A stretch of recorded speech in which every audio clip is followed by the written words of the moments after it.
안녕하십니까? 오늘은 사도행전 마무리 27, 28장 끝내고요. 로마서 1, 2, 3장까지 보겠습니다. 로마서는 이제 1, 2, 3장, 특히 3장 20절까지가 로마서의 첫 번째 본론 부분이 끝나는 지점이어서 오늘 로마서의 첫 번째 본론까지 딱 좋게 읽을 수 있겠습니다. 먼저 사도행전은요. 26장에서 바울이 내가 로마에 가서 재판을 받겠다. 가이사에게 상소한다라고 했잖아요. 그래서 로마로 이제 가야죠. 이탈리아로 가기로 작정됐는데 죄수들과 함께 백부장 율리오라는 사람이 데리고 갑니다. 자, 처음에는요, 출발할 때 한 번에 직항 노선을 타는 게 아니라 아시아 해변 각처로 가려고 하는 아드라무테노 배에 탈랐다. 이 아시아 해변 각처라는 게 아시아가 터키잖아요. 터키의 서쪽, 남쪽, 터키의 서남부가 아시아니까 거기까지 이제 중간중간 계속 이게 정차하면서 가는 그런 배를 탄다는 거예요. 이 기차로 따지면 직행이 아닌 거죠. 아드라무테노가 이제 터키의 아시아 쪽에 있었던 도시인 거예요. 지금의 현대의 에드라밋이라는 도시가 튀르키예에 있습니다. 그쪽이 되는데 이 아드라무테노까지 가는 거기에 소속된 선박에 올라서 배를 타고 갑니다. 그래서 이제 계속 시도네도 들리고 여기저기 들리는 거예요. 그런데 이 율리오라는 백부장이요.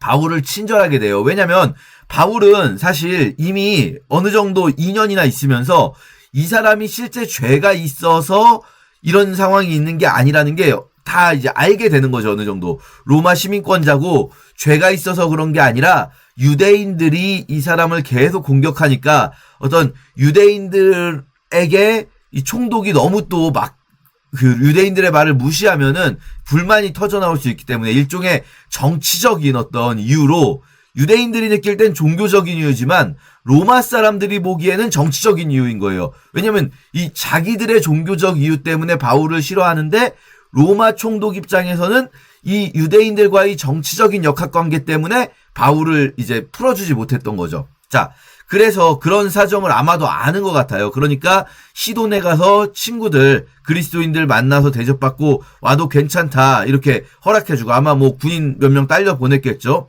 그리고 또 계속 쭉 돌아갑니다. 구브로 해안, 키프러스 섬을 의지해서 항해하고 여러분 보시면요. 배가 이 예루살렘에서 가이사랴에서 출발해서 지중해를 그냥 한복판을 가로질러서 이 로마까지 가는 게 아니고요. 그러다가 뭐 위험해지면은 뭐 침몰하면은 도리가 없잖아요. 그러니까 이 연안을 끼고 가는 배인 겁니다. 이렇게 뭐랄까요? 육지가 보이는 선에서 이렇게 항해를 하는 거죠. 그래서 쭉 루기아의 무라시에 이르러서 그러니까 여기 튀르키예에 가서 튀르키예에서 이탈리아로 가는 또 다른 배를 갈아탑니다. 이번에는 알렉산드리아 배예요. 이 배는 알렉산드리아는 이집트에 있는 알렉산드리아 말하는 것 같아요. 거기서 출발해서 이탈리아까지 가는 아마 곡물을 싣고 가는 배일 거예요. 그러니까 여기서 나중에 밀을 막 버리는 장면 나오거든요. 그게 식량을 버리는 게 아니라 밀을 버리는 거예요. 곡물. 이집트는 이 로마 전체 지중해 식민지 중에서 가장 큰 곡창지대를 가지고 있거든요. 그러니까 그 곡창지대에서 나는 이 밀을 싣고 알렉산드리아에서 출발해서 로마까지 가는 그런 배를 이제 로마까지 가는 게 아니죠. 로마는 직접 항구가 아니니까 이탈리아까지 가는 배를 만나서 거기를 탄 거예요. 이제 이걸로 가면 되는 거죠. 그런데 배가 느리고 풍세가 허락하지 않아요.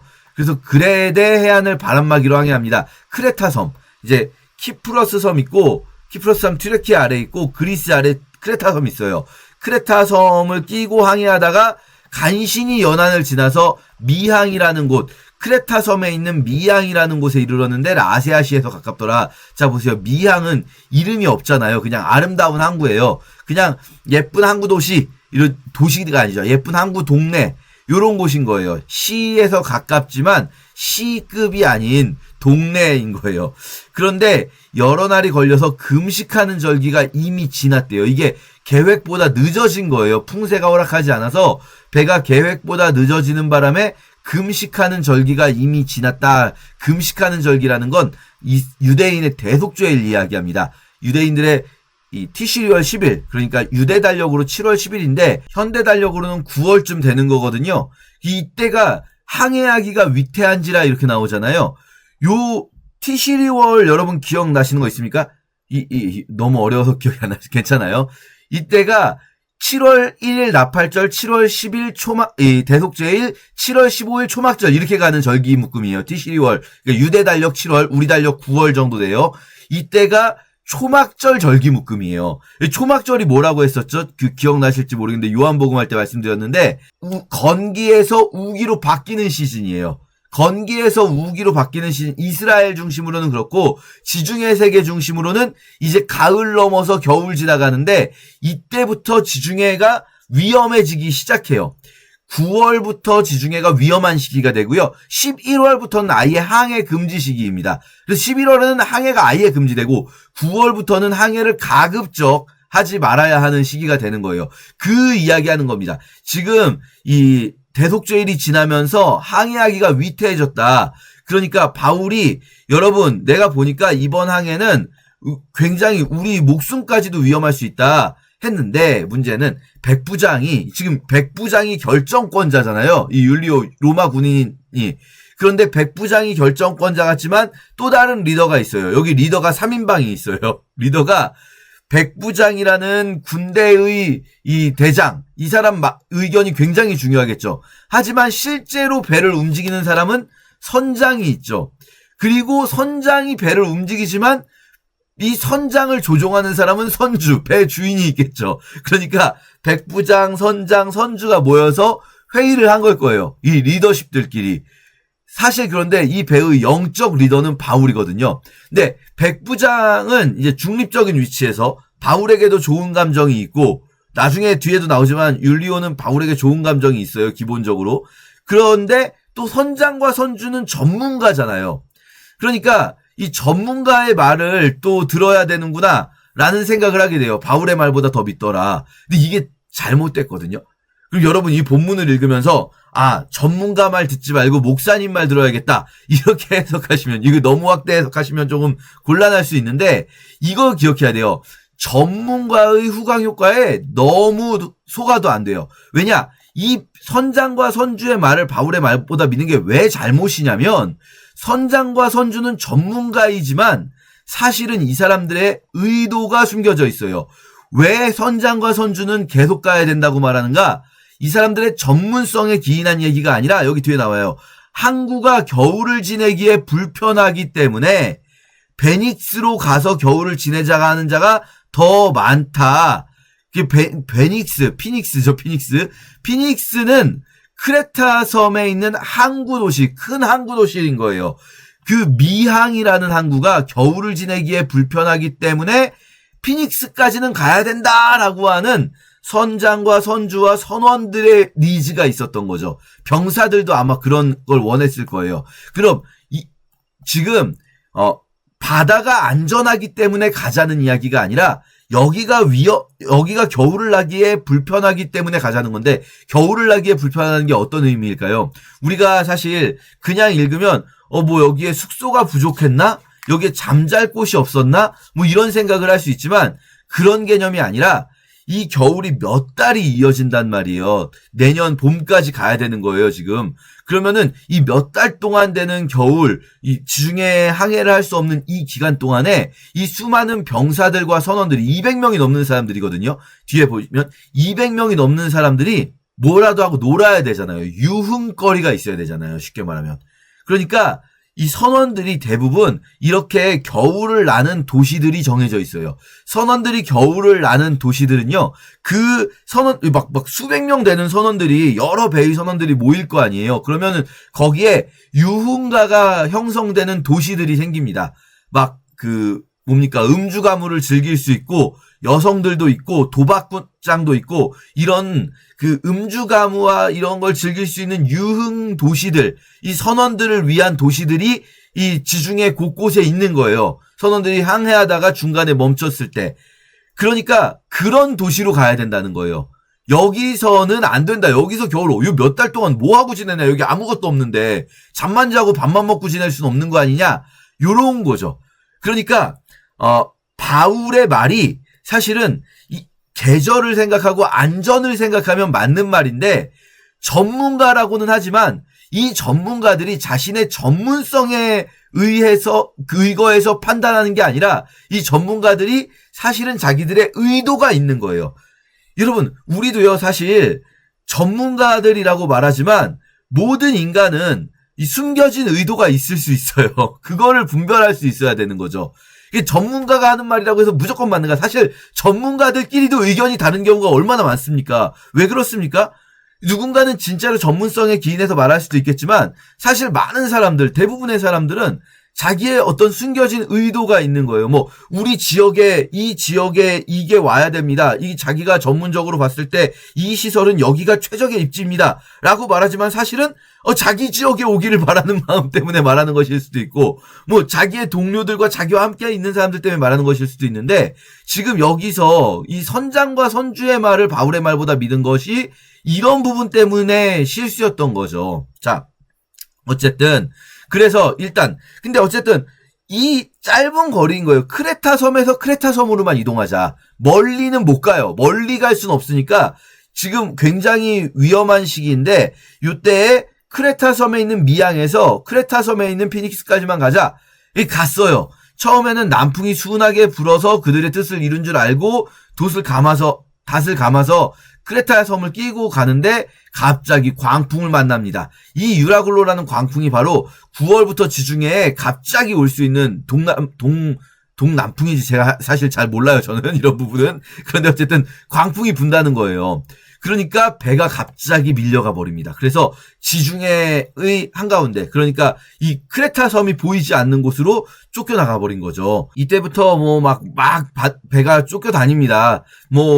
스르디스에 걸릴까 두려워하여 라는 말은 뭐냐면요. 스르디스라는 거는 북아프리카 위쪽에 있는 지중해의 남부 지역이죠. 지중해 남부 해안에 겉으로 보기에는 그냥 바다 같은데 바닥이 모래톱이 이렇게 올라와 있는 지대가 있대요. 리비아 위쪽으로 있대요. 이런 스르디스라는 게.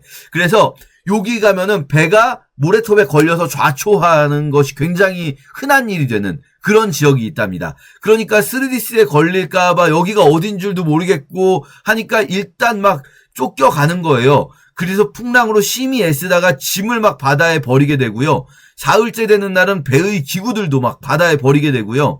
그리고 막 별도 보이지 않고 별이 보여야지 여기가 어딘지를 알 수 있는데 별도 보이지 않으니까 여기가 어딘지도 모르겠는 거예요. 사방을 봐도 망망대해 뿐이고. 이 상황들을 굉장히 자세히 기록하고 있잖아요. 누가가.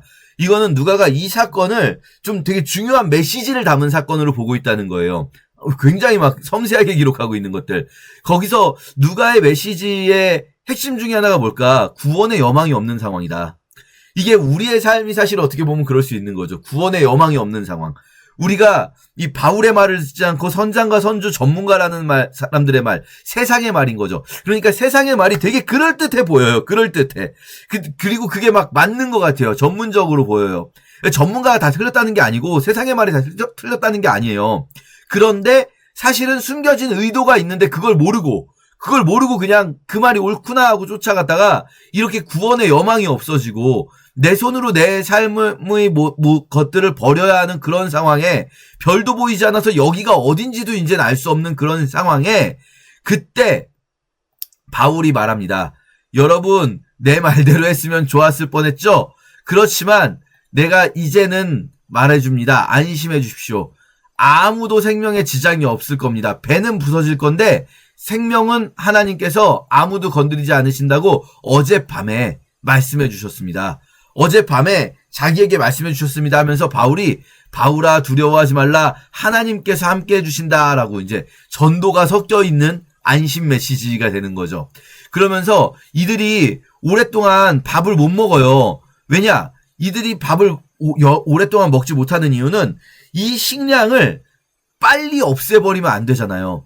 최대한 오래 유지해야 되잖아요. 얼마나 더 갈지 몰라요. 지금 이게 총 10나흘 걸렸다고 하는데 이 10나흘로 끝나지 않고 지금 겨울이 막 몇 달이 이어질 수 있는 거잖아요. 자기들이 지중해에서 방향도 못 잡고 몇 달 동안 이런 상황이 올 수도 있기 때문에 최소한의 식량만 먹으면서 거의 굶어가면서 버티고 있는 거예요.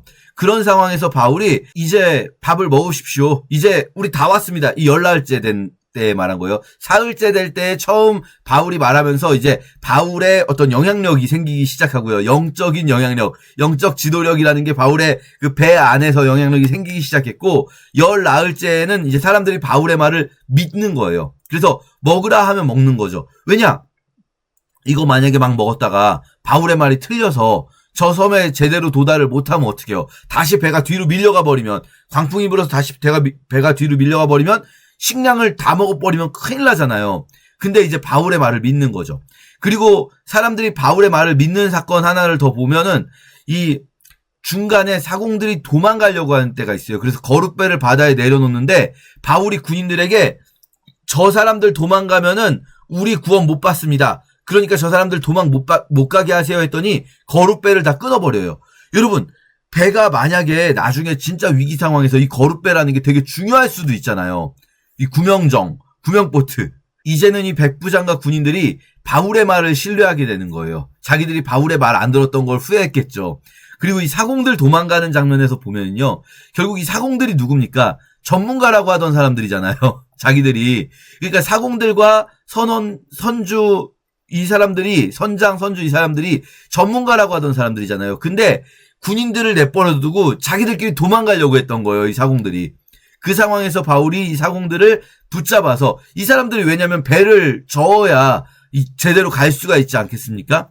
그래서 요런 상황들이 펼쳐지면서 바울이 멜리데 섬이라고 하는 몰타 섬에 가는데요. 배에서 내리기 전에 식사를 하면서 어떻게 하냐면 떡을 가져다가 모든 사람 앞에서 축사하고 떼어 먹기를 시작하며, 이 장면, 이 초대교회의 예배 장면 겹쳐 보이지 않습니까? 하나님 앞에서 모든 사람이 바울이 하나님께 이 떡을 놓고 기도하는데 거기서 보고 있는 거예요. 그 장면을. 그러니까 이게 그들이 안심하고 받아먹죠. 이거 성찬의 장면을 오버랩 시키고 있는 거예요, 누가가. 그러니까 이 배 공동체가, 배 안에 군인들과 죄수들과 그리고 뱃사람들이 있는데, 이 모든 사람들이 결국은 이 바울이라는 한 사람의 영적 영향력으로 인해서 예배 공동체가 된 것처럼 보이는, 이들이 하나의 공동체를 이루는 그런 모습으로 지금 이 배 안에서 있었던 일을 그려내고 있는 거죠. 이 바울이라는 한 사람의 영향력이 이렇게 이 신모라고 어쩌면은 276명이 전원 다 지중해에 수장돼서 죽을 수 있었던 이 배 안에서 바울이라는 한 사람으로 인해서 모두가 구원받고 함께 예배드리는 것 같은 이 장면, 그들이 그리고 안심하고 그 성찬떡처럼 그 떡을 받아먹는 이 장면을 굉장히 의미심장하게 그려내고 있는 거죠. 그러면서 이걸 배부르게 먹은 후에 밀을 바다에 버려서 배를 가볍게 하고 더 이제 가려고 해요. 밀을 바다에 버리면 밀이 많았던 거 아니에요? 이거 근데 왜 아껴 먹었어요? 이 밀은요, 음식으로서 먹을 수 있는 상태가 아니라 그냥 추수한 그 밀 그대로 이제 가지고 온 거예요. 왜냐면 이게 곡물선이라고 아까 말씀드렸잖아요. 알렉산드리아에서부터, 이집트에서부터 로마까지 가는 곡물을 실은 거기 때문에 이거는 먹을 수 있는 음식이 아니에요. 근데 일단 싣고 가야 됐던 거죠. 그런데 이들이 어쩌면 이 배에서 제일 중요하게 생각한 거는 밀이었을 거예요. 이 배의 정체는 곡물을 싣고 가는 배였을 거예요. 그런데 이제 이 배에서 제일 중요한 건 밀이 아니에요. 이 사람들이에요. 생명이에요, 생명. 이 생명을 구하기 위해 밀을 버리고, 그래서 이제 배를 몰고 섬에 가게 됩니다. 군인들은요, 죄수들을 죽이는 게 좋겠다고 하는데요, 백부장은 바울을 구원하려고 해서, 왜냐면 바울도 죄수잖아요. 그러니까 안 된다, 그냥 다 뛰어내려서 가게 해라. 그럼 군인들 입장에서는 왜 죄수들을 죽이는 게 좋겠다고 했습니까? 군인들은 잔인해서가 아닌 거죠. 나중에 혹시라도 죄수가 도망가면 이거 막 소란스럽잖아요. 혼란하잖아요. 이 사람들이 막 막 나무 판자떼기 붙들고 섬으로 들어가는데 각자 알아서 들어가는 건데, 거룻배가 없기 때문에, 거룻배를 타고 들어가야 되는데 거룻배가 없기 때문에 지금 이제 각자 들어가야 되는데, 그런데 이 상황에서 도망가는 사람 생기면은 그럼 군인들이 책임을 져야 되잖아요. 로마 본토에 갔을 때 그런 상황이 올 수 있잖아요. 그러니까 군인들은 그냥 차라리 죽여버리자. 그 배에서 풍랑이 일어서 죽였다고 하면 뭐가 문제가 되겠냐. 도망가서 나중에 들키면 문제가 되지만, 이렇게 말을 했는데 백부장은 바울을 구원하려고 해서 결국은 사람을 중요하게 여기는 사람이 된 거죠. 자기가 나중에 문책을 당할지언정 이 사람들을 살리게 되는 상황. 이 거룻배가 없어지는 상황을 앞에서 보여줬잖아요. 이제 거룻배가 없음으로 인해서 이 사람들을 죽여야 하는가 했을 때 오히려 문책을 당할 것이 위험하더라도 이들을 살리는 선택을 하게 되는 백부장을 보게 돼요. 이 백부장이라는 사람이 변화된 거죠. 바울을 통해서. 자, 그렇게 28장 멜리데 섬에 갑니다. 몰타 섬이에요. 지금의 시칠리아 아래에 있는 몰타 섬인데요. 이 섬에서 바울이 불을 넣다가 독사가 물어서 원주민들이 야, 저 독사에 물렸다. 이 사람은 진짜 죄인인가 보다. 왜냐면 바다에서 구조를 받았지만 바다의 신이 공의가 어차피 죽게 만드는구나. 얘가 죄인이기 때문에 이런 일이 일어났구나 라고 하는데 결국 바울이 죽지 않고 살아요. 그러니까 오히려 거꾸로 바울을 신이라고 생각하죠. 바울에게 전도가 되는 상황이 펼쳐집니다. 이거는요, 여러분, 우리가 마가복음에서 읽었는데 믿는 자들에게는 이런 표적이 따를 것이다 말씀하셨던 것처럼 이 표적으로 인해서 또 전도하게 되고 그러면서 로마로 가게 됩니다. 로마에 이미 로마서 편지를 보냈었잖아요, 바울이. 근데 2년 만에 간 거예요. 편지 보낸 지 2년도 넘었죠. 그런데 형제들이 소식을 듣고 바울에게 나오고 그리고 바울은 자기를 지키는 군인과 함께 그냥 이 감옥에 갇히는 게 아니라 가택연금이 됩니다. 왜냐하면 죄목이 없어요. 죄인은 왔는데 죄가 무슨 죄인지는 안 온 거예요, 로마로. 가택연금 상태로 2년 동안 있으면서 많은 사람을 로마에서 전도했다 하면서 이 사도행전이 끝나게 됩니다. 그리고 자연스럽게 바울이 로마에서 전도하는 장면에서 로마서로 넘어가게 돼요. 물론 사실 시간상으로는 로마서가 먼저 쓴 편지인데 이렇게 됩니다. 자, 로마서 이 첫 번째 문단은 간단히 빨리만 말씀드릴게요. 바울서시는 다 시작은 인사로 시작해요. 인사는 누가 편지를 보낸다. 발신자, 누구누구에게 편지를 보낸다. 수신자, 로마에서 이런 사람들, 그리고 은혜와 평강이 있기를 원하노라. 요게 이제 바울의 첫인사예요. 근데 첫인사가 좀 길어요, 로마서는. 굉장히 특징적으로 긴데, 이게 왜 이렇게 긴가? 복음에 대한 설명이 첫인사에 끼어 들어가 있어요. 요런 첫인사 보는 방법, 요런 거는 나중에 바울 서신 보면서 또 말씀을 드릴게요. 그리고 나서 이제 바울이 바로 본론으로 들어가지 않고요. 너희를 인하여 감사한다 혹은 기도한다 찬양한다 이런 부분이 들어가요. 그래서 여기서 보면 너희로 인하여 감사한다 하면서 로마인들에게 이 첫 서두를 꺼내는 거죠. 그러면서 본론이 시작되는 것이 16, 17절이 본론의 주제를 먼저 선언합니다. 본론의 주제, 복음은 모든 믿는 자에게 구원을 주시는 하나님의 능력이다. 모든 믿는 자에게, 여기서 중요한 거 여러분 기억해 두세요. 모든 믿는 자에게. 믿음으로 구원받는다가 로마서의 주제 중에 하나인데, 그런데 그 믿음으로 구원받는다에서 주제가 끝나지 않아요. 로마서는요, 크게 3가지 정도의 목적을 가지고 쓰여졌어요.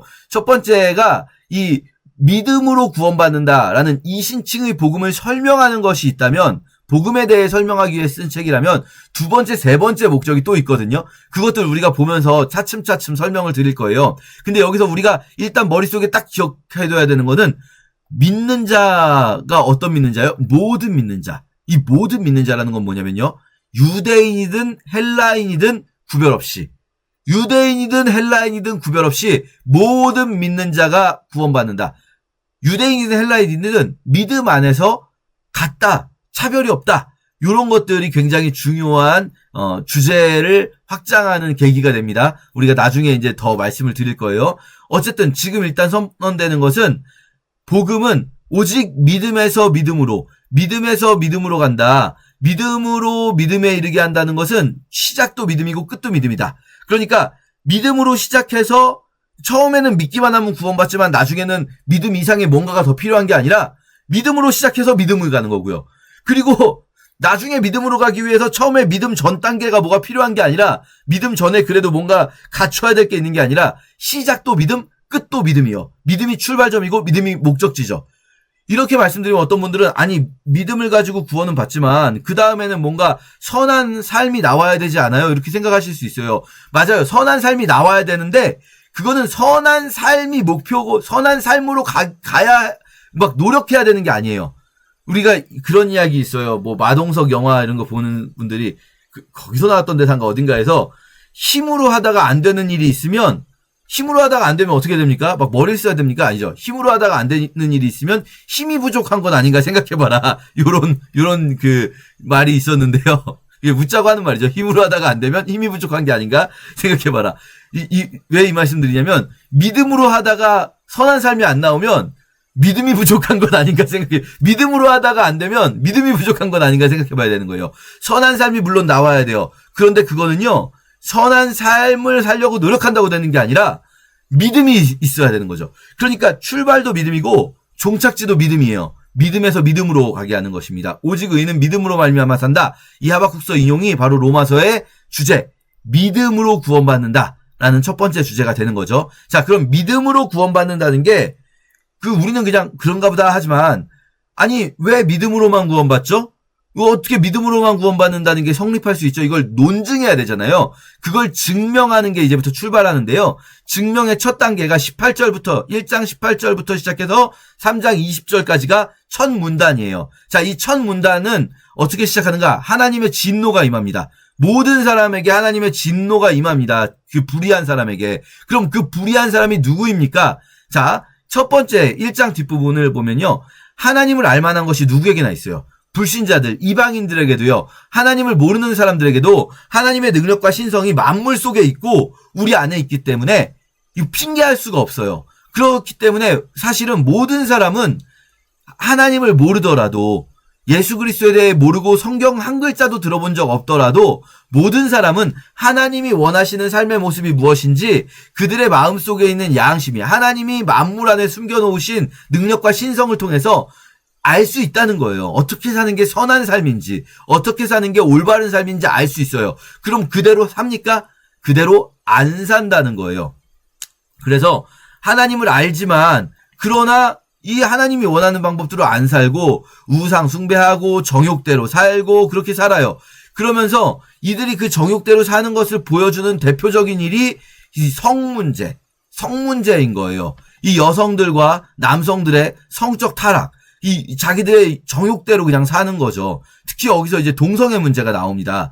근데 이 동성애 문제가 로마서 1장에 나오는 이 부분이 굉장히 그 신약에서 동성애에 대해 가장 직접적으로 표현하는 구절이거든요.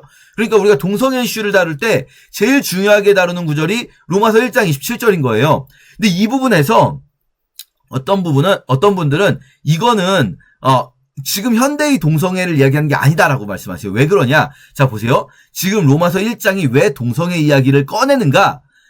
이게 지금 이방인들 죄인이라는 걸 논증하는 단계예요. 이방인들, 이 안 믿는 로마 사람들, 로마 시대 사람들이 죄인인데 그들의 죄를 보여주는 제일 대표적인 죄악이 로마 시대에 굉장히 많은 사람들이 동성애를 하고 있었다는 거예요. 그러니까 그것 때문에 이게 죄악이다, 저들이 죄인이다라고 말하려는 시작점이거든요. 여기서부터 시작해서 이게 워낙 일반적이니까 자 봐라 죄인이지 않냐. 그런데 이런 일들을 하는 또 다른 죄들을 쭉 나열하면서 이걸 봐라. 그러면 이거 다 죄인들 아니냐라고 말하는 거거든요. 근데 이거를 여러분 아까 말씀드린 대로 어떤 분들은 그 당시에 로마 귀족들이 이 귀족의 권력을 이용해서 젊은 남자 아이들을 동성애를 하는 것은 억압적인 구조에서 일어나는 거다. 현대의 동성애와 다르다. 그러니까 로마서가 죄라고 말하는 것은 그냥 대등한 동성 간의 사랑을 얘기하는 게 아니라 이 귀족 남성들의 억압적인 이런 이 소년을 데려다가 하는 이런 걸 죄라고 하는 거다라고 말씀하시는 분도 있어요. 그래서 뭐 현대의 동성애는 죄가 아니다 이렇게 말씀하시려고 하는 분들이 있는데 그게 말이 안 되는 게 여기에 이유가 나와요. 이유가 뭡니까? 순리가 아닌 영리로 했다. 순리가 아닌 영리. 하나님이 만들어 놓으신 순리라는 게 세상에 있다. 이러면은 아니 그런 게 어딨냐 막 이러실 수 있는데 아니 밥 먹어야 배부른 것도 있는 거고 하나님이 만들어 놓으신 순리라는 게 왜 없습니까? 같이 더불어 살려면 양보해야 사는 것도 순리인 거고 이런 이 세상에 순리들이 있단 말이에요. 근데 그걸 영리로 쓴 게 죄다라고 말을 하기 위한 거란 말이에요. 그렇기 때문에 이 본문을 근거로 뭐 이걸 어떻게 해석해도 동성애는 죄가 아니다라고 나올 수가 없어요. 그리고 근데 반대로 제가 이제 동성애가 죄인입니다라고 막 욕하려고 이 말씀 드린 게 아니에요. 반대로 그러면 지금 이 본문을 근거로 동성애자들만 죄인이라고 말하는 게 맞는가? 말이 안 되는 거예요. 왜냐면요, 지금 무슨 이야기 하려고 바울이 동성애 얘기를 꺼낸 거냐면요, 동성애 얘기는요, 출발점이에요. 이 글을 읽는 사람들이 맞아 저놈들 죄인이지 라고 생각하게 만들기 위한 거예요. 이거는 그 기독교인들이나 또는 율법을 믿는 사람들이 누가 봐도 죄라고 생각하기 때문에 맞아 저놈들 죄인이지 라고 고개 끄덕이게 만든 다음에 무슨 말 하는가? 그러므로 남을 판단하는 사람아, 너는 어떠냐? 너는 어떠냐? 여러분, 우리가 만약에 로마서 1장 읽으면서 맞아 동성애자들 저 죄인이야 라고 하고 있으면 너는 어떠냐 말씀하시면서 1장에서 이방인들이 그런 죄를 지었다 죄인이라면 2장에 가서는 그럼 유대인은 다르냐? 유대인도 똑같다. 율법 없이 범죄한 자는 율법 없이 방하고 율법 잊고 범죄한 자는 율법으로 말미암아 심판받는다. 유대인들이 율법을 안다고? 율법 알면 뭐 할 건데? 율법을 행하진 않잖아 라고 말하는 거예요. 그래서 너 유대인이라 불리는 너, 율법을 의지한다고 하고 하나님 자랑하고 율법의 교훈을 받고 율법을 가르친다는 너, 니네들 율법 안 지키잖아. 율법 다 지키지 않잖아. 그러면 똑같은 거야. 율법을 아는 게 중요하니 율법을 지키는 게 중요하지. 그래서 2장에서 유대인도 죄인이다. 그런 다음에 그런즉 어떠하냐? 그러면은 우리는 나으냐?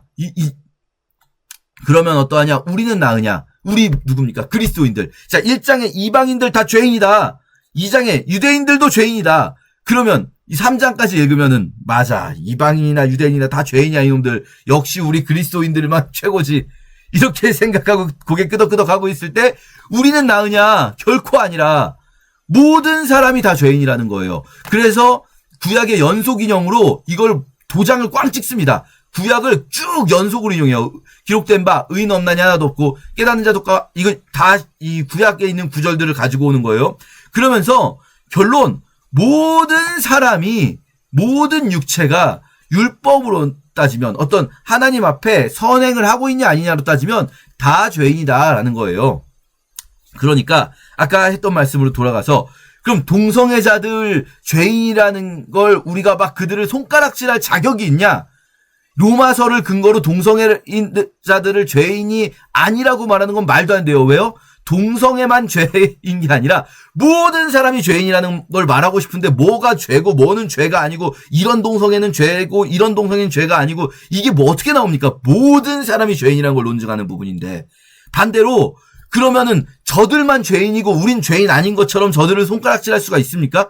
그럴 수 없다는 거예요. 지금 로마서의 맥락은 우리를 포함한 모든 사람이 죄를 범하여서 하나님의 영광에 이르지 못했다. 이게 로마서의 첫 번째 주제예요. 로마서의 첫 번째 주제. 모든 사람이 결국은 율법의 방식으로는 다 죄를 범해서 하나님의 영광에 이르지 못했고 그래서 이제 하나님의 진노의 대상이 되었다라는 거죠. 아까 1장 18절에서 진노가 불의한 자들에게 임한다고 했잖아요. 그게 모든 사람에 해당이 되는 거죠. 자, 그러면 이제 3장 뒷부분부터 새로운 길이 열립니다. 새로운 길, 그리스도 예수 안에 있는 속량으로 값없이 의롭다 하심을 얻는 것이 나오는데요. 요거는 이제 4장, 5장 계속 가기 때문에 내일, 다음 주에 함께 더 살펴보도록 하겠습니다. 제 27장 우리가 배를 타고 이달리아에 가기로 작정되매 바울과 다른 죄수 몇 사람을 아구스도대의 백부장 율리오란 사람에게 맡기니 아시아 해변 각처로 가려 하는 아드라무테노 배에 우리가 올라 항해할세 마게도냐의 데살로니가 사람 아리스다고도 함께하니라.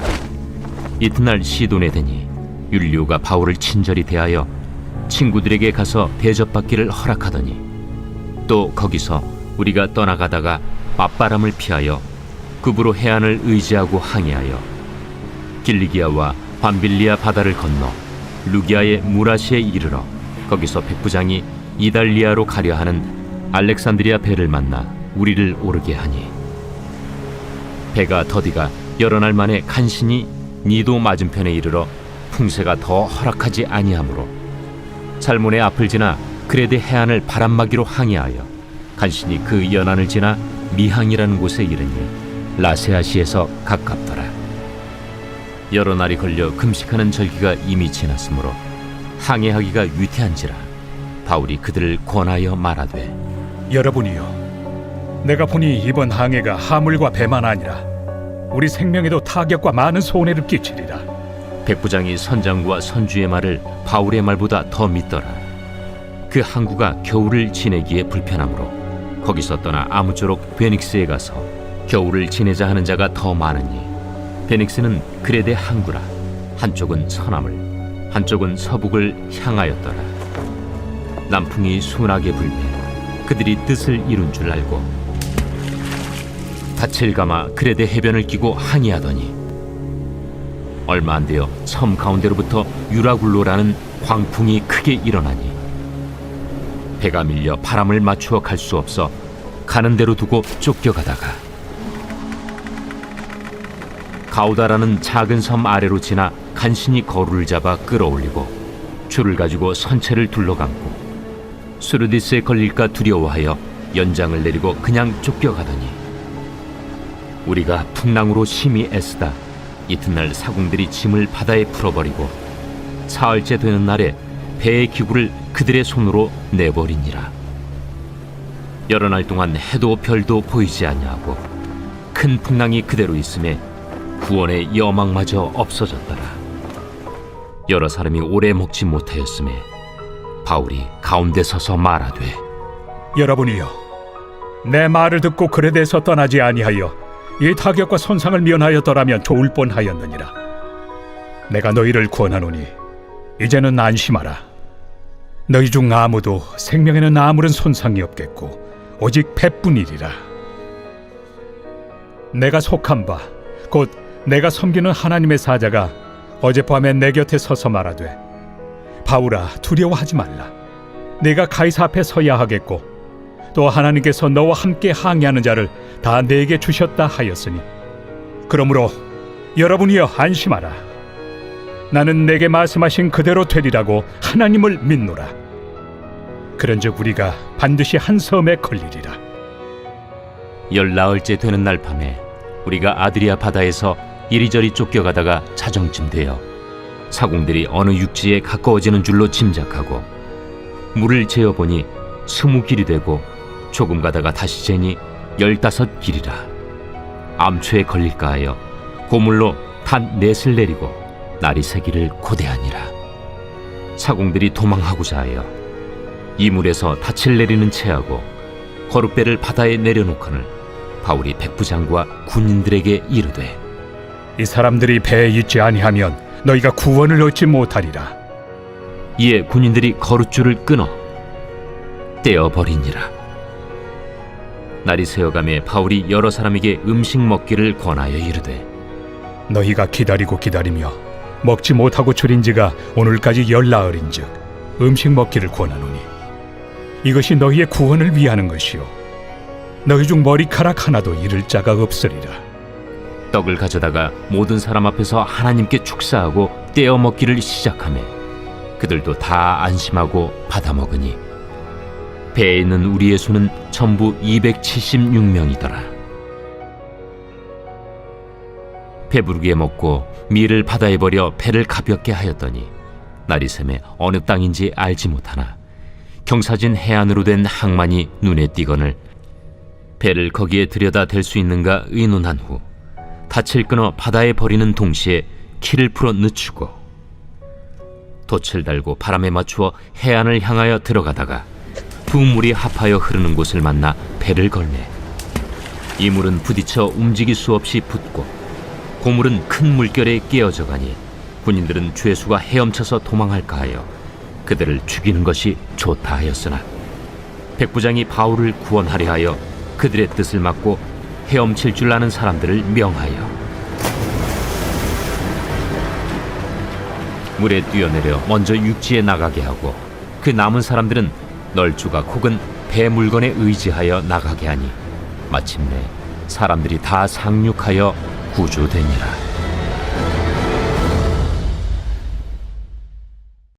제 28장. 우리가 구조된 후에 안즉 그 섬은 멜리데라 하더라. 비가 오고 날이 차매 원주민들이 우리에게 특별한 동정을 하여 불을 피워 우리를 다 영접하더라. 바울이 나무 한 묶음을 거두어 불에 넣으니 뜨거움으로 말미암아 독사가 나와 그 손을 물고 있는지라.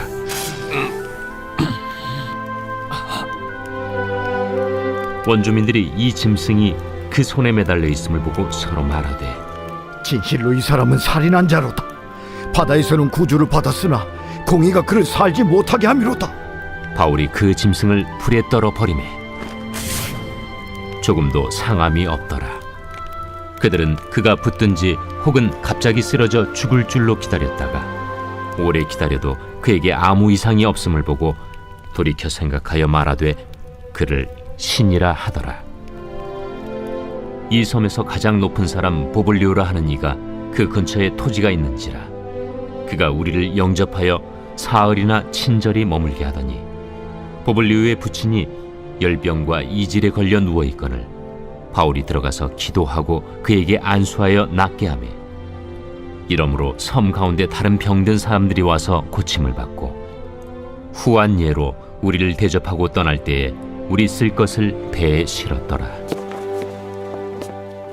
석 달 후에 우리가 그 섬에서 겨울을 난 알렉산드라 배를 타고 떠나니 그 배의 머리 장식은 디오스구로라. 수라구사에 대고 사흘을 있다가 거기서 둘러가서 레기온에 이르러 하루를 지낸 후 남풍이 일어나므로 이튿날 보디올에 이르러 거기서 형제들을 만나 그들의 청함을 받아 이레를 함께 머무니라. 그래서 우리는 이와 같이 로마로 가니라. 그곳 형제들이 우리 소식을 듣고 아비오 광장과 트레이스 타베르네까지 맞으러 오니 바울이 그들을 보고 하나님께 감사하고 담대한 마음을 얻으니라. 우리가 로마에 들어가니 바울에게는 자기를 지키는 한 군인과 함께 따로 있게 허락하더라. 사흘 후에 바울이 유대인 중 높은 사람들을 청하여 그들이 모인 후에 이르되, 여러분 형제들아, 내가 이스라엘 백성이나 우리 조상의 관습을 배척한 일이 없는데 예루살렘에서 로마인의 손에 죄수로 내준 바 되었으니 로마인은 나를 신문하여 죽일 죄목이 없으므로 석방하려 하였으나 유대인들이 반대하기로 내가 마지 못하여 가이사에게 상소하며 내 민족을 고발하려는 것이 아니니라. 이러므로 너희를 보고 함께 이야기하려고 청하였으니 이스라엘의 소망으로 말미암아 내가 이 쇠사슬에 매인 바 되었노라. 우리가 유대에서 내게 대한 편지도 받은 일이 없고 또 형제 중 누가 와서 내게 대하여 좋지 못한 것을 전하든지 이야기한 일도 없느니라. 이에 우리가 너의 사상이 어떠한가 듣고자 하니 이 파에 대하여는 어디서든지 반대를 받는 줄 알기 때문이라. 그들이 날짜를 정하고 그가 유숙하는 집에 많이 오니 바울이 아침부터 저녁까지 강론하여 하나님의 나라를 증언하고 모세의 율법과 선지자의 말을 가지고 예수에 대하여 권하더라. 그 말을 믿는 사람도 있고 믿지 아니하는 사람도 있어 서로 맞지 아니하여 흩어질 때에 바울이 한 말로 이르되, 성령이 선지자 이사야를 통하여 너희 조상들에게 말씀하신 것이 옳도다. 일러스되 이 백성에게 가서 말하기를 너희가 듣기는 들어도 도무지 깨닫지 못하며 보기는 보아도 도무지 알지 못하는도다. 이 백성들의 마음이 우둔하여져서 그 귀로는 둔하게 듣고 그 눈은 감았으니 이는 눈으로 보고 귀로 듣고 마음으로 깨달아 돌아오면 내가 고쳐줄까 함이라 하였으니 그런즉 하나님의 이 구원이 이방인에게로 보내어진 줄 알라. 그들은 그것을 들으리라. 바울이 온 이태를 자기 셋집에 머물면서 자기에게 오는 사람을 다 영접하고 하나님의 나라를 전파하며 주 예수 그리스도에 관한 모든 것을 담대하게 거침없이 가르치더라.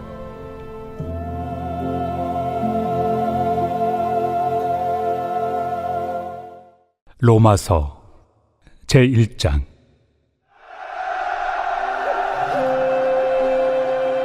예수 그리스도의 종 바울은 사도로 부르심을 받아 하나님의 복음을 위하여 택정함을 입었으니 이 복음은 하나님이 선지자들을 통하여 그의 아들에 관하여 성경에 미리 약속하신 것이라. 그의 아들에 관하여 말하면 육신으로는 다윗의 혈통에서 나셨고 성결의 영으로는 죽은 자들 가운데서 부활하사 능력으로 하나님의 아들로 선포되셨으니 곧 우리 주 예수 그리스도시니라. 그로 말미암아 우리가 은혜와 사도의 직분을 받아 그의 이름을 위하여 모든 이방인 중에서 믿어 순종하게 하나니 너희도 그들 중에서 예수 그리스도의 것으로 부르심을 받은 자니라. 로마에서 하나님의 사랑하심을 받고 성도로 부르심을 받은 모든 자에게 하나님 우리 아버지와 주 예수 그리스도로부터 은혜와 평강이 있기를 원하노라. 먼저 내가 예수 그리스도로 말미암아 너희 모든 사람에 관하여 내 하나님께 감사함은 너희 믿음이 온 세상에 전파됨이로다. 내가 그의 아들의 복음 안에서 내 심령으로 섬기는 하나님이 나의 증인이 되시거니와 항상 내 기도에 쉬지 않고 너희를 말하며 어떻게 하든지 이제 하나님의 뜻 안에서 너희에게로 나아갈 좋은 길 얻기를 구하노라. 내가 너희 보기를 간절히 원하는 것은 어떤 신령한 은사를 너희에게 나누어 주어 너희를 경고하게 하려 함이니 이는 곧 내가 너희 가운데서 너희와 나의 믿음으로 말미암아 피차 안위함을 얻으려 함이라. 형제들아, 내가 여러 번 너희에게 가고자 한 것을 너희가 모르기를 원하지 아니하노니 이는 너희 중에서도 다른 이방인 중에서와 같이 열매를 맺게 하려 함이로되 지금까지 길이 막혔도다. 헬라인이나 야만인이나 지혜 있는 자나 어리석은 자에게 다 내가 빚진 자라. 그러므로 나는 할 수 있는 대로 로마에 있는 너희에게도 복음 전하기를 원하노라. 내가 복음을 부끄러워하지 아니하노니 이 복음은 모든 믿는 자에게 구원을 주시는 하나님의 능력이 됨이라. 먼저는 유대인에게요 그리고 헬라인에게로다. 복음에는 하나님의 의가 나타나서 믿음으로 믿음에 이르게 하나니 기록된 바 오직 의인은 믿음으로 말미암아 살리라 함과 같으니라. 하나님의 진노가 불의로 진리를 막는 사람들의 모든 경건하지 않음과 불의에 대하여 하늘로부터 나타나나니 이는 하나님을 알만한 것이 그들 속에 보임이라. 하나님께서 이를 그들에게 보이셨느니라. 장세로부터 그의 보이지 아니하는 것들 곧 그의 영원하신 능력과 신성이 그가 만드신 만물에 분명히 보여 알려졌나니 그러므로 그들이 핑계하지 못할지니라. 하나님을 알되 하나님을 영화롭게도 아니하며 감사하지도 아니하고 오히려 그 생각이 허망하여지며 미련한 마음이 어두워졌나니 스스로 지혜 있다 하나 어리석게 되어 썩어지지 아니하는 하나님의 영광을 썩어질 사람과 새와 짐승과 기어다니는 동물 모양의 우상으로 바꾸었느니라. 그러므로 하나님께서 그들을 마음의 정욕대로 더러움에 내버려 두사 그들의 몸을 서로 욕되게 하게 하셨으니 이는 그들이 하나님의 진리를 거짓 것으로 바꾸어 피조물을 조물주보다 더 경배하고 섬깁니다. 주는 곧 영원히 찬송할 이시로다. 아멘.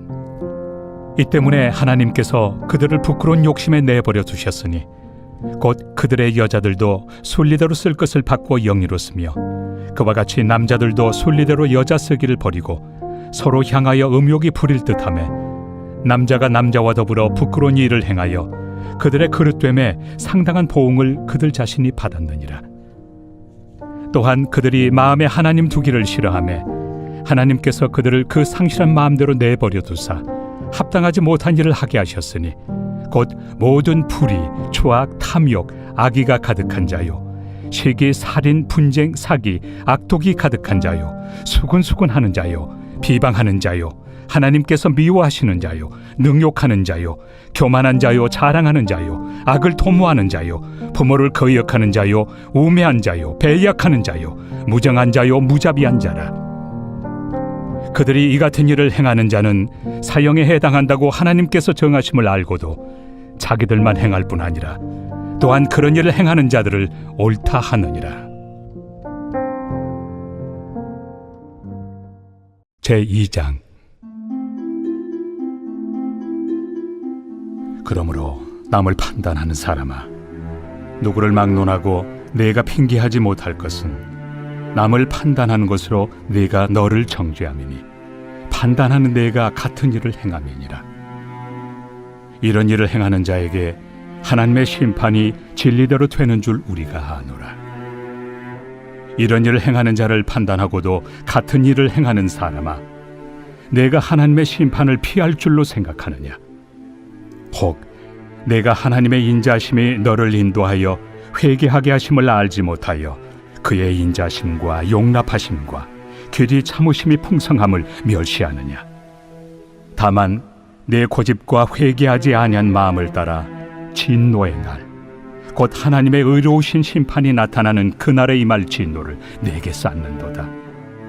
하나님께서 각 사람에게 그 행한 대로 보응하시되 참고 선을 행하여 영광과 존귀와 썩지 아니함을 구하는 자에게는 영생으로 하시고, 오직 당을 지어 진리를 따르지 아니하고 불의를 따르는 자에게는 진노와 분노로 하시리라. 악을 행하는 각 사람의 영에는 환난과 곤고가 있으리니 먼저는 유대인에게요 그리고 헬라인에게며, 선을 행하는 각 사람에게는 영광과 존귀와 평강이 있으리니 먼저는 유대인에게요 그리고 헬라인에게라. 이는 하나님께서 외모로 사람을 취하지 아니하심이라. 무릇 율법 없이 범죄한 자는 또한 율법 없이 망하고, 무릇 율법이 있고 범죄한 자는 율법으로 말미암아 심판을 받으리라. 하나님 앞에서는 율법을 듣는 자가 의인이 아니요 오직 율법을 행하는 자라야 의롭다 하심을 얻으리니, 율법 없는 이방인이 본성으로 율법의 일을 행할 때에는 이 사람은 율법이 없어도 자기가 자기에게 율법이 되나니, 이런 이들은 그 양심이 증거가 되어 그 생각들이 서로 혹은 고발하며 혹은 변명하여 그 마음에 새긴 율법의 행위를 나타내느니라. 곧 나의 복음에 이른 바와 같이 하나님이 예수 그리스도로 말미암아 사람들의 은밀한 것을 심판하시는 그날이라. 유대인이라 불리는 내가 율법을 의지하며 하나님을 자랑하며 율법의 교훈을 받아 하나님의 뜻을 알고 지극히 선한 것을 분간하며 맹인의 길을 인도하는 자요 어둠에 있는 자의 빛이요 율법에 있는 지식과 진리의 모본을 가진 자로서 어리석은 자의 교사요 어린아이의 선생이라고 스스로 믿으니, 그러면 다른 사람을 가르치는 내가 내 자신을 가르치지 아니하느냐? 도둑질하지 말라 선포하는 내가 도둑질하느냐? 간음하지 말라 말하는 내가 간음하느냐? 우상을 가증히 여기는 내가 신전 물건을 도둑질하느냐? 율법을 자랑하는 내가 율법을 범함으로 하나님을 욕되게 하느냐? 기록된 바와 같이 하나님의 이름이 너희 때문에 이방인 중에서 모독을 받는도다. 내가 율법을 행하면 할례가 유익하나 만일 율법을 범하면 내 할례는 무할례가 되느니라. 그런즉 무할례자가 율법의 규례를 지키면 그 무할례를 할례와 같이 여길 것이 아니냐. 또한 본래 무할례자가 율법을 온전히 지키면 율법 조문과 할례를 가지고 율법을 범하는 너를 정죄하지 아니하겠느냐. 무릇 표면적 유대인이 유대인이 아니요 표면적 육신의 할례가 할례가 아니니라. 오직 이면적 유대인이 유대인이며 할례는 마음에 할지니 영에 있고 율법 조문에 있지 아니한 것이라. 그 칭찬이 사람에게서가 아니요 다만 하나님에게서니라. 제3장. 그런즉 유대인의 나음이 무엇이며 할례 유익이 무엇이냐? 범사에 많으니 우선은 그들이 하나님의 말씀을 맡았음이니라. 어떤 자들이 믿지 아니하였으면 어찌하리요? 그 믿지 아니함이 하나님의 미쁘심을 패하겠느냐? 그럴 수 없느니라. 사람은 다 거짓되되 오직 하나님은 참되시다 할지어다. 기록된 바 주께서 주의 말씀에 의롭다 함을 얻으시고 판단받으실 때 이기리 하심이라 함과 같으니라. 그러나 우리 불의가 하나님의 의를 드러나게 하면 무슨 말 하리요? 내가 사람의 말하는 대로 말하노니 진노를 내리시는 하나님이 불의하시냐? 결코 그렇지 아니하니라. 만일 그러하면 하나님께서 어찌 세상을 심판하시리요? 그러나 나의 거짓말로 하나님의 참되심이 더 풍성하여 그의 영광이 되었다면 어찌 내가 죄인처럼 심판을 받으리요? 또는 그러면 선을 이루기 위하여 악을 행하자 하지 않겠느냐? 어떤 이들이 이렇게 비방하여 우리가 이런 말을 한다고 하니 그들은 정죄받는 것이 마땅하니라. 그러면 어떠하냐? 우리는 나으냐? 결코 아니라. 유대인이나 헬라인이나 다 죄 아래 있다고 우리가 이미 선언하였느니라. 기록된 바 의인은 없나니 하나도 없으며 깨닫는 자도 없고 하나님을 찾는 자도 없고 다 치우쳐 함께 무익하게 되고 선을 행하는 자는 없나니 하나도 없도다. 그들의 목구멍은 열린 무덤이요 그 혀로는 속임을 일삼으며 그 입술에는 독사의 독이 있고 그 입에는 저주와 악독이 가득하고 그 발은 피 흘리는 데 빠른지라. 파멸과 고생이 그 길에 있어 평강의 길을 알지 못하였고 그들의 눈앞에 하나님을 두려워함이 없느니라 함과 같으니라. 우리가 알거니와 물은 율법이 말하는 바는 율법 아래 있는 자들에게 말하는 것이니 이는 모든 입을 막고 온 세상으로 하나님의 심판 아래 있게 하려 함이라. 그러므로 율법의 행위로 그의 앞에 의롭다 하심을 얻을 육체가 없나니 율법으로는 죄를 깨달음이니라. 이제는 율법 외에 하나님의 한 의가 나타났으니 율법과 선지자들에게 증거를 받은 것이라. 곧 예수 그리스도를 믿음으로 말미암아 모든 믿는 자에게 미치는 하나님의 의인이 차별이 없느니라. 모든 사람이 죄를 범하였으며 하나님의 영광에 이르지 못하더니 그리스도 예수 안에 있는 속량으로 말미암아 하나님의 은혜로 값없이 의롭다 하심을 얻은 자 되었느니라. 이 예수를 하나님이 그의 피로써 믿음으로 말미암는 화목제물로 세우셨으니 이는 하나님께서 길이 참으시는 중에 전에 지은 죄를 간과하심으로 자기의 의로우심을 나타내려 하심이니 곧 이때에 자기의 의로우심을 나타내사 자기도 의로우시며 또한 예수 믿는 자를 의롭다 하려 하심이라. 그런즉 자랑할 때가 어디냐? 있을 수가 없느니라. 무슨 법으로냐? 행위로냐? 아니라 오직 믿음의 법으로니라. 그러므로 사람이 의롭다 하심을 얻는 것은 율법의 행위에 있지 않고 믿음으로 되는 줄 우리가 인정하노라. 하나님은 다만 유대인의 하나님이시냐? 또한 이방인 하나님은 아니시냐? 진실로 이방인 하나님도 되시느니라. 할례자도 믿음으로 말미암아 또한 무할례자도 믿음으로 말미암아 의롭다 하실 하나님은 한 분이시니라. 그런즉 우리가 믿음으로 말미암아 율법을 파기하느냐? 그럴 수 없느니라. 도리어 율법을 굳게 세우느니라.